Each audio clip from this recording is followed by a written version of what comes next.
जब वे मर जाते हैं तो क्या होता है? क्या आपने कभी सोचा है कि जब वे मरते हैं तो एक हत्यारे की आत्मा का क्या होता है? क्या वे नरक में जाते हैं? क्या वे दुष्ट भूत बन जाते हैं? क्या उन्हें किसी तरह से सजा दी गई है? हत्या पीड़ितों के बारे में क्या? कई भूत की कहानियों में अपने पूर्व घरों को भटकते हुए हत्या पीड़ितों की प्रताड़ित आत्माएं हैं। क्या यह सच है? यदि आपको कभी हत्या से छुआ गया है या आप भूत की कहानियों के प्रशंसक हैं, तो शायद आपने पहले ये प्रश्न पूछे हों। पढ़ते रहिए, क्योंकि इस पोस्ट में मैं समझाता हूँ आत्मा के लिए अचानक मृत्यु का क्या मतलब है। एक हत्यारे की आत्मा का क्या होता है?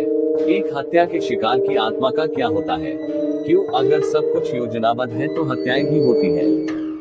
एक, आपको मौत के बारे में क्या पता होना चाहिए? मरने से पहले हर आत्मा मरने के 5 तरीके बताती है। 5 उस जीवन से बाहर निकलती हैं, जिसके बारे में वे निवास करते हैं। ये संभावित निकास अन्य आत्माओं के साथ समझौतों द्वारा निर्धारित किए जाते हैं और जीवन के उद्देश्य के बारे में शुरू होते हैं।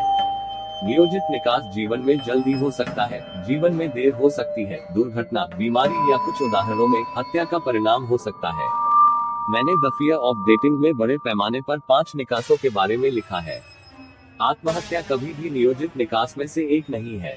मैंने what happens when we die में लिखा कि आत्महत्याओं का परिणाम टूटी हुई आत्मा के समझौते हैं। एक आत्महत्या का प्रभाव और प्रभाव इस दुनिया और अगले दोनों में बहुत बड़ा है।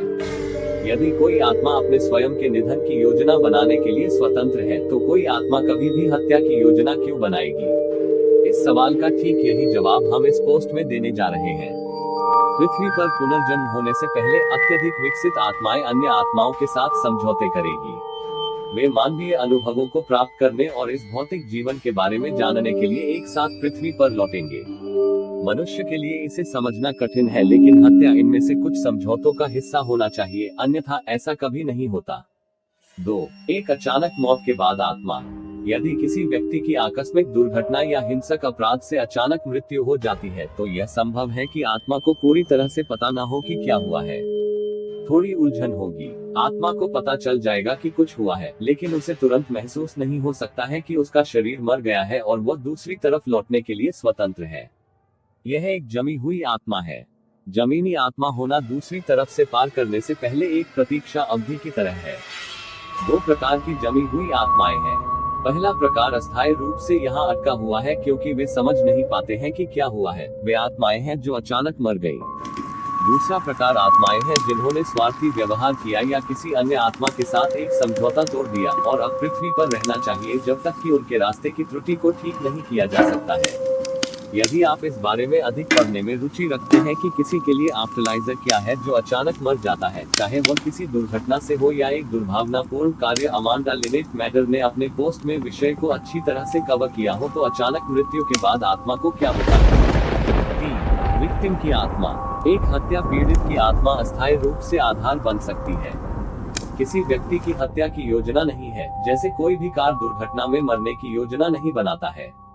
ये जीवन अंत की घटनाएं अचानक कम चेतावनी के साथ होती है।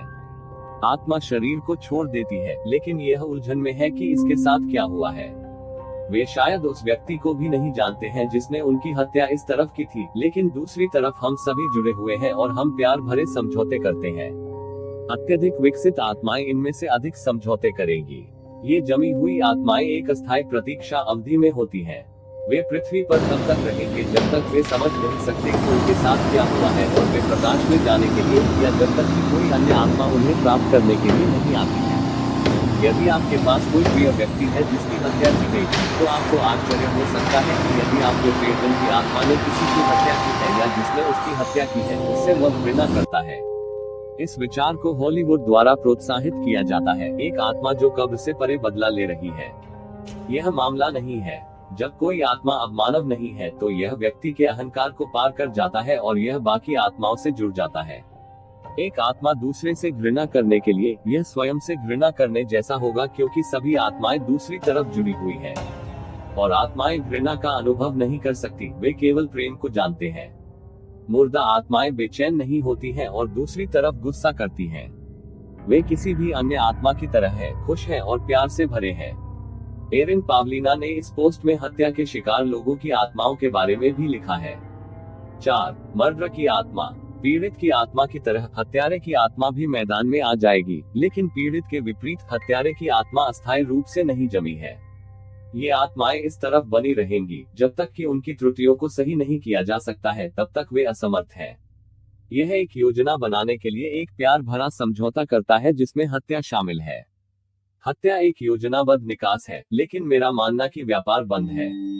हत्या की वारदात को अंजाम देने वाला शख्स जमींदोज हो जाता है। हत्यारे की मृत्यु कैसे भी हो, वे तब तक पास नहीं होते जब तक कि वे कर्म पाठ से नहीं गुजरते और सीखते कि उन्हें उस स्वार्थी कार्य के लिए प्रतिबद्ध क्यों नहीं होना चाहिए। यह एक आत्महत्या पीड़ित की आत्मा के आधार के समान होगा। दोनों आत्माओं को पृथ्वी पर तब तक प्रतीक्षा करनी चाहिए जब तक वे समझ नहीं पाती कि उनके कार्यों ने क्या किया है। कोई ऐसा व्यक्ति जो जीवन लेता है, उसे उसके लिए भुगतान करना होगा जो उन्होंने लिया है, लेकिन मेरा मतलब यह नहीं है कि बदला लिया जाएगा। आत्मा तब तक इस तरफ जमी रहेगी जब तक कि वह सबक नहीं सीख लेती जो वह सीखने के लिए यहाँ आया था। हमेशा हत्या की एक वजह होती है, लेकिन आमतौर पर स्वार्थी इरादों के साथ यह एक स्वार्थी कार्य है। हालांकि अगर एक जीवन को आत्मरक्षा में लिया जाता है तो वह एक अलग स्थिति है। यह एक जटिल आत्मा समझौते का हिस्सा होगा। साइकिक एरिन पावलिना ने भी अपने post what happened to killers when they reach the other side में स्वार्थी आत्माओं के इस विचार को शामिल किया है। अंतिम निष्कर्ष पर ग्राउंडेड स्पिरिट्स लोग चरणों के बीच फंस जाते हैं। जब तक वे आत्महत्या नहीं करते तब तक उन्हें बुरा नहीं लगता उन्होंने एक समझौता तोड़ा या हत्या जैसा स्वार्थी कृत्य किया। प्रकाश से गुजरने वाली आत्मा कभी क्रोधित नहीं होती है। आत्मा प्यार से समझती है कि ऐसा क्यों हुआ, क्यों एक और आत्मा ने स्वार्थी होकर काम किया, और स्वार्थी आत्मा को समझने के लिए कर्म के पाठ से गुजरना होगा और ग्राउंडेड होना होगा। आपको उन लोगों की आत्माओं के बारे में चिंता करने की जरूरत नहीं है जिनकी हत्या कर दी गई है। वे तैयार होने पर प्रकाश के माध्यम से पार करते हैं। हत्या की सजा नहीं है, वे सिर्फ हमसे प्यार करते हैं और दूसरी तरफ वापस आने के लिए खुश हैं, भले ही उनका जीवन छोटा था। मुझे उम्मीद है कि अब आप समझ गए होंगे कि भाग्य हत्यारे और पीड़ितों की आत्माओं का इंतजार करता है।